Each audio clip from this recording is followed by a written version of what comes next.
수강생 여러분, 안녕하세요. 이번 시간은 현대건설의 해외 시장 진출에 대해서 살펴보겠습니다. 1960년대 초반까지 기술 중요성이 높은 공사는 선진국의 건설업체들이 수행하였습니다. 선진국과의 기술 격차는 명확했으며 한국 기업들은 국제 입찰에 필요한 절차를 진행하는 방법도 잘 알지 못했습니다. 다만 현대건설의 경우 미국 공병단과 같은 주한미군 부대 건설을 진행하고 있었기 때문에 해외 시장 진출 준비가 자연스럽게 이루어졌습니다. 주한미군 부대 공사는 계약서나 도면, 공사 진행 등이 모두 영어로 진행되었기 때문에 해외 공사와 차이가 작았습니다. 그러한 경험은 한국 건설업의 해외 진출 기반이 되었습니다. 1963년 7월 현대건설은 베트남 사이공 상수도 시설 공사 국제 입찰에 최초로 참가하지만 수주하지는 못합니다. 1965년에는 태국 방콕에 지점을 설치하고 활발한 수주 활동을 펼칩니다. 그리고 세 번째 입찰에서 522만 달러 규모의 파타니 나라티왑 고속도로 건설 공사를 수주합니다. 이 건설 공사는 1967년 1월에 착공해 1968년 3월 완공됩니다. 하지만 현대건설은 첫 해외 건설 공사에서 3억여 원의 적자를 냅니다. 해외 건설공사 경험이 없는 상황에서 많은 시행착오가 발생했고 이는 결국 적자로 이어졌던 것입니다. 예를 들어 현대건설이 불도저와 흙을 싣는 장비인 로더와 같은 당시로서는 최신 장비를 처음으로 접한 것은 태국에서였는데 불도저와 로더 같은 장비를 처음 접한 기능공들은 사용 방법도 몰랐고 자주 고장을 냈다고 합니다. 그러한 상황에서 적자가 발생하는 것은 당연한 일이었습니다. 하지만 현대건설은 고속도로 건설 실적과 경험을 확보하였고 건설 현장에 필요한 장비들을 직접 고안해 사용할 수 있게 되었습니다. 그리고 이는 경부고속도로 건설로 이어집니다. 현대건설은 태국 고속도로 공사 이후 1976년까지 태국에서만 총 6건의 고속도로 건설 실적을 올리게 됩니다. 베트남에서도 수주가 이루어졌으며 태국과 베트남 시장 진출은 1960년대 후반 괌, 미국 알래스카, 호주, 파푸아 뉴기니 등의 시장 진출로 이어지게 됩니다. 그리고 1970년대 중반 중동 진출의 기반이 됩니다. 중동 진출 이전의 해외 건설 공사는 초기에는 경험 부족으로 이후에는 선진국에서의 노무 관리 문제로 적자를 보는 경우가 많았습니다.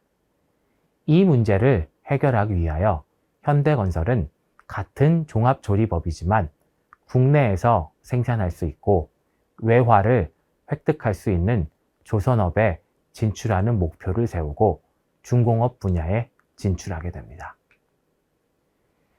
현대건설이 해양 인프라 건설에 첫 발을 내디딘 것은 1959년 미국 극동공병단이 발주한 인천 제1도크 복구공사를 통해서였습니다.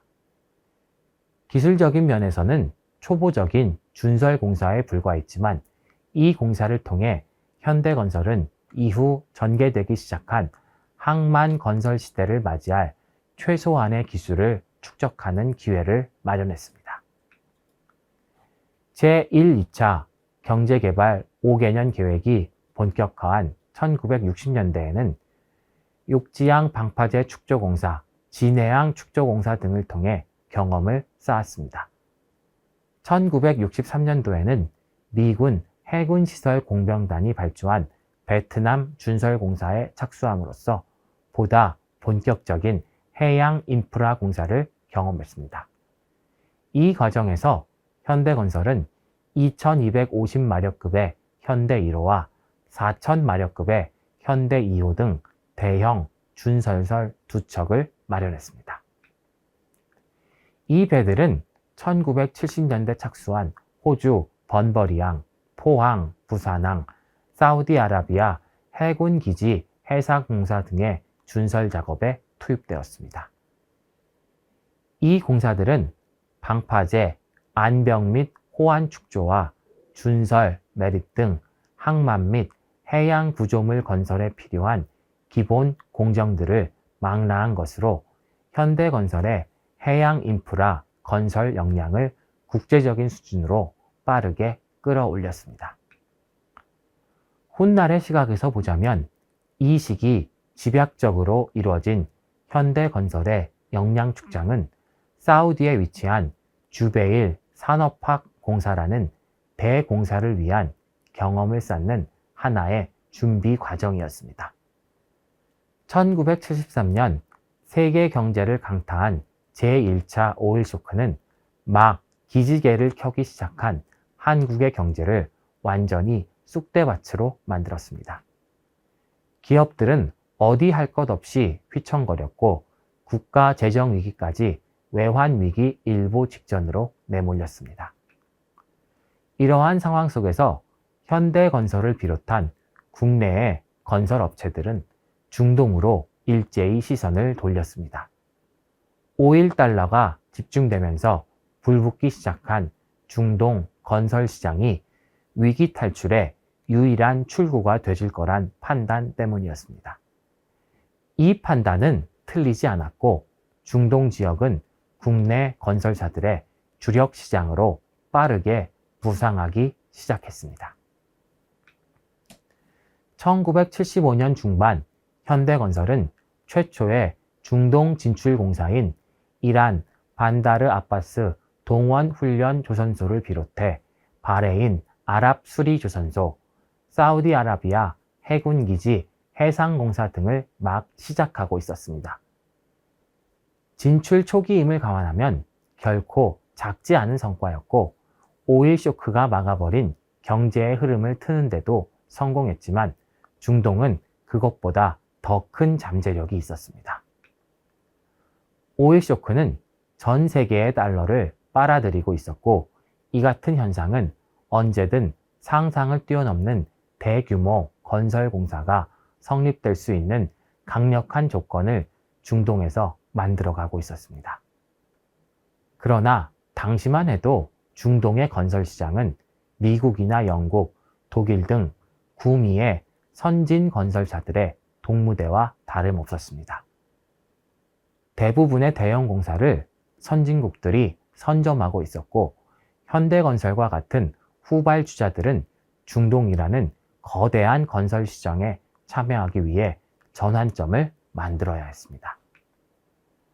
1975년 7월 현대건설은 우연한 기회를 통해 사우디아라비아가 산업항 개발을 준비 중에 있다는 정보를 입수했습니다. 사우디아라비아 동부 유전지대인 주베일에 원유 수송과 관련 산업을 담당할 대규모 산업항이 개발된다는 내용으로 예산 규모가 무려 10억 달러에 달했습니다. 기존에는 상상하기 어려웠던 주베일 산업항에 거대한 규모를 두고 세계 건설업계에서는 20세기 인류 최대의 역사가 시작됐다는 평가가 있었습니다. 중동 건설 시장에 적극적으로 참여하기 위해 준비를 하고 있던 현대건설에게는 커다란 기회임이 분명했습니다. 이 공사를 수주할 수 있다면 공사를 통해 세계적인 건설업체가 되는 것이 가능했습니다. 하지만 그것은 어디까지나 현대건설의 계획일 뿐 현실화의 가능성은 매우 낮았습니다. 주베일 산업항 입찰 참가 여부를 두고 현대건설 내부에서도 의견이 극명하게 갈렸습니다. 반대 진영에서는 주베일 산업항 수주는 그 자체로 현대건설의 사형 선고가 될 것이라는 극단적인 의견까지 내놓았습니다. 당시 현대건설의 경쟁력으로 그 정도의 엄청난 공사를 수주하기 위해선 덤핑 입찰이 불가피하고 그것이 결국 경영위기로 내몰 것이라는 시각 때문이었습니다. 현대건설의 경영진은 입찰 참각화와 불가파로 양분돼 논쟁을 벌였습니다.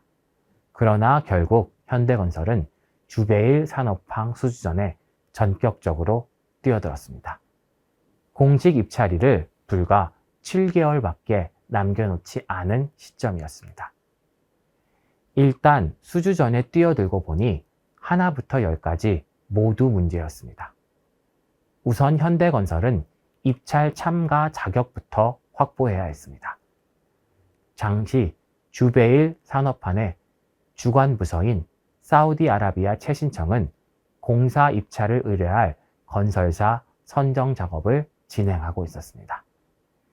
입찰 자격은 10개 회사에게 주어졌는데 9개 회사가 이미 정해진 상태였습니다. 정부 외교 채널의 전폭적인 도움으로 가까스로 입찰 자격을 얻고 나자 보증이 문제가 되었습니다. 사우디아라비아 최신청은 입찰 신청업체에 국가 또는 신용도 높은 은행이 발행한 2천만 달러 보증서 제출을 요구했습니다. 당시는 국제사회에서 한국의 국가보증이 통하지 않던 시절이었습니다. 현대건설은 아랍 수리조선소 건설로 깊은 관계를 맺고 있던 바레인 국립은행에 도움을 요청했습니다. 바레인 국립은행은 미국 은행에 1,000만 달러의 보증금을 예치하고 그것을 담보로 사우디아라비아 국립상업은행이 다시 2천만 달러의 보증서를 발행해주는 복잡한 경로를 통해서 보증서 문제를 해결하였습니다. 현대건설이 결정한 투찰가는 8억 7천만 달러였습니다. 현대건설이 계산한 입찰 금액 12억 달러에서 30%가 깎여나간 금액이었습니다. 현대건설은 처음에는 25%를 깎았다가 5%를 더 내리며 배수의 진을 쳤습니다. 여기에 원래 제시했던 공기보다 6개월을 앞당겨 공사를 마무리 짓겠다는 옵션까지 적어 넣었습니다. 하지만 너무 낮은 가격을 내면 오히려 신뢰성을 의심받을 수 있다고 판단한 담당자가 임의대로 6천만 달러 가량을 얹어서 적어내며 최종 투찰가를 정리했습니다. 주베일 산업항 공사는 한국의 현대건설에 낙찰됐습니다. 현대건설은 종합평가에서 3위를 기록했고 입찰가는 가장 낮았습니다. 특히 우리는 아무런 조건 없이 공기를 6달이나 단축하겠다는 현대건설의 제안에 깊은 감명을 받았습니다. 1976년 2월 16일 오후에 사우디아라비아 최신청 담당자의 입에서 나온 이름은 미국이나 영국, 서독의 유명 건설사가 아닌 현대건설이었습니다. 현대건설은 낙찰을 받고도 한동안 쉽게 계약을 진행할 수 없었습니다. 입찰에 실패한 기업들이 방해하였기 때문입니다.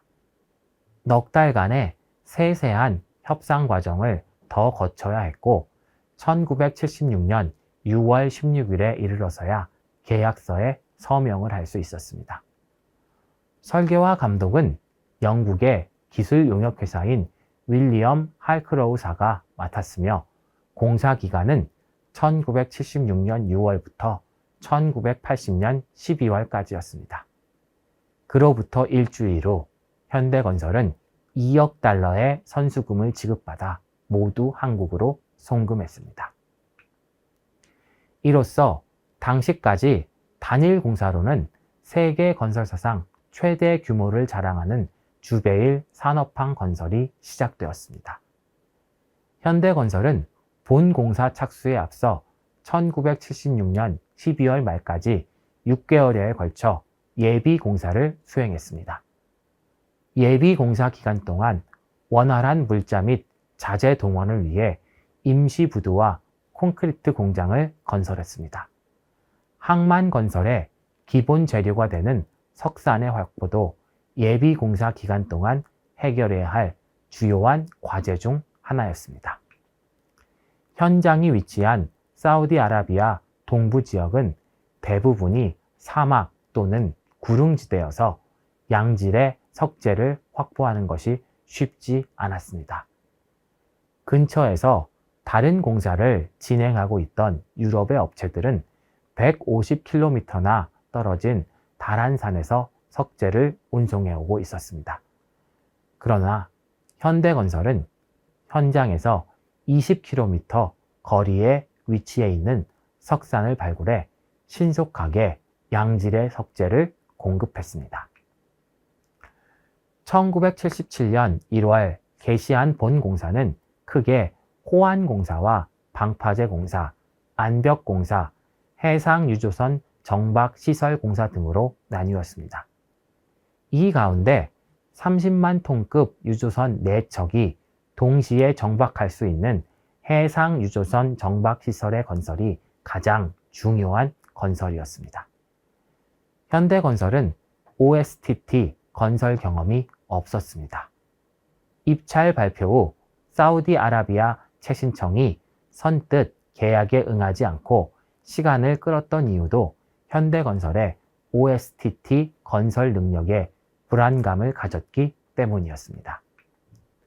현대건설은 이 부분에 독보적 기술을 가진 미국의 브라운 앤 루트사와 기술 협약을 맺음으로써 발주처를 안심시켰습니다. 또한 현대건설은 OSTT 건설에 사용된 400톤 중량의 재킷 89개를 비롯한 철 구조물 전량을 울산 현대조선에서 제작해 1만 200km 떨어진 현장까지 해상으로 운송했습니다. 1만 5,800톤급, 5,500톤급 바지선 2척을 연결해 1만 마력의 터그보트로 예인하는 이 수송선단은 총 19항차에 걸쳐 태평양과 인도양을 지났습니다. 1회 평균 수송 물량은 약 6,000톤이었으며 편도 1항차당 35일 이상이 소요되었습니다. 파도가 넘실거리는 수심 30m 바다에 400톤의 재킷을 정확하게 설치하는 것은 로서는 매우 어려운 일로 여겨졌습니다. 회사들은 이런 경우 보통 재킷 후 간격 빔을 제작하는 사용하곤 했는데 건설은 정확한 재킷을 받고 제작된 빔을 설치했습니다. 한계 오차 10cm 내외에서 간격으로 정확히 설치된 재킷은 으로 놀라운 성과. 산업화 성공정 수행은 면에 걸쳐 큰 지녔습니다. 현대건설은 와 해상에 걸쳐 모든 공정을 주배일 산업을 수행함으로써 수준을 크게 끌어올렸다. 특히 이전까지 미개발에 머물러 있던 건설 경험과 를 확보하고 업체들이 독식한 해상 구조물 건설 시장에서 경쟁을 펼칠 수 있는 것은 매우 뜻깊은 성과였습니다. 좋은 예로 현대건설은 주배의 완공 직후 안부 액화가스 터미널 등의 공사를 잇따라 수주하며 해상 구조물 건설에서 성과를 이어나갔습니다. 그뿐만 아니라 당시 주변 산업항 주변에서 일어난 인프라 공사를 매우 많이 수주하였습니다. 한편 1980년대 중반까지 현대건설은 라스 알가르 항만, 얌부 액화가스 해상터미널, 얌부 오일포트, 줄루프 해양 가스오일 분리시설 등 사우디아라비아를 비롯해 쿠웨이트, 쇼와이바 항만, UAE, 후자이라 항만, 리비아, 라스나누프 항만 등 중동 일대 국가들의 다양한 해양 인프라 공사를 통해 페르시아만의 해안 개발을 담당하였습니다.